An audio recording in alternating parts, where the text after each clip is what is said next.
السلام علیکم جی، crime story hub میں آپ سب لوگوں کو ویلکم کرتے ہیں۔ کیا برطانیہ بھی پاکستانی سیاسی شخصیات کے لیے غیر محفوظ ہوتا جا رہا ہے؟ کیمبرج سے آنے والی یہ خبر کئی سوالات چھوڑ گئی۔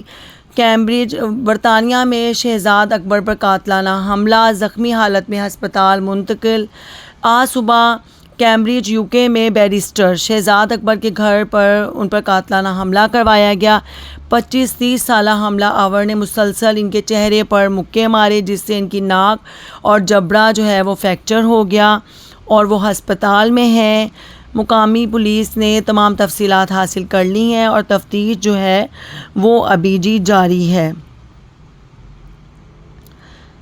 اور حملہ آور کی شناخت کے لیے شواہد اکٹھے کیے جا رہے ہیں۔ یہ حملہ ذاتی دشمنی ہے یا سیاسی معاملہ، اصل حقیقت تفتیش کے بعد ہی سامنے آئے گی۔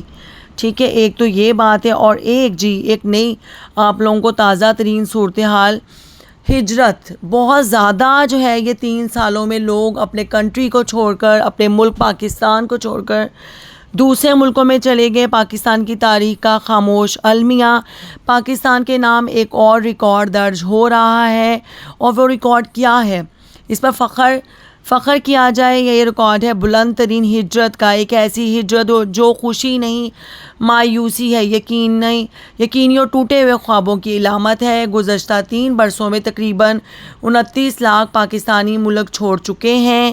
صرف 2023 میں 8,62,000 اور 2024 میں 7,27,000 افراد بیرون ملک گئے۔ یہ کوئی فارغ لوگ نہیں تھے، یہ ڈاکٹر تھے، انجینئر، IT ماہر، اساتذہ اور ہنرمند نوجوان تھے۔ یعنی قوم کا دماغ، قوم کی امید، قوم کا مستقبل۔ یہ محض اعداد و شمار نہیں، یہ ریاستی ناکامی کا ثبوت ہے۔ وہ لوگ جنہیں کہا گیا تھا کہ ملک سنبھالو، آج وہی لوگ کہہ رہے ہیں ہمیں کسی طرح یہاں سے نکل جاؤ۔ پھر سوال ہوتا ہے کہ ایئرپورٹس پر غصہ کیوں، تلخی کیوں؟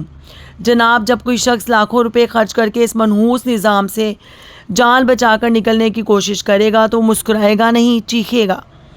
ایک طرف آف لوڈنگ، دوسری طرف بیرون ممالک سے بین لگوانے کی کوششیں، اور تیسری طرف دعویٰ کہ بدترین ڈرین رک گیا ہے۔ وہاں یہ ہجرت نہیں، یہ اعتماد کا قتل ہے، یہ ریاست سے مایوسی ہے، یہ اس نوجوان کے خواب کا جنازہ ہے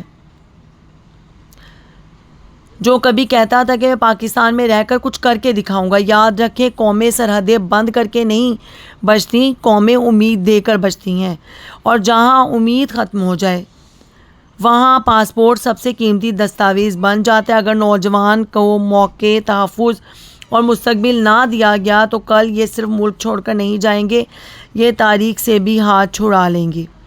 جی ہاں، ہمارے ملک میں نوجوانوں کو وہ سب کچھ نہیں دیا جا رہا جن کے وہ حقدار ہیں۔ ان کو جابز نہیں ملتی، ادھر اسٹڈی کے اچھے مواقع نہیں ملتے، ہر چیز یہاں پر اتنی مہنگائی ہے کہ لوگوں کو ہوتا ہے کہ ہمارا ادھر اچھا مستقبل نہیں ہے، اس لیے وہ اپنا ملک چھوڑ کر دوسرے کنٹریز میں جاتے ہیں۔ ٹھیک ہے جی، آج کا یہ سچائی پہ مبنی ٹاپک اگر آپ کو پسند آیا ہو تو میرے چینل کو سبسکرائب اور لائک کر دیں۔ اوکے جی، اللہ حافظ۔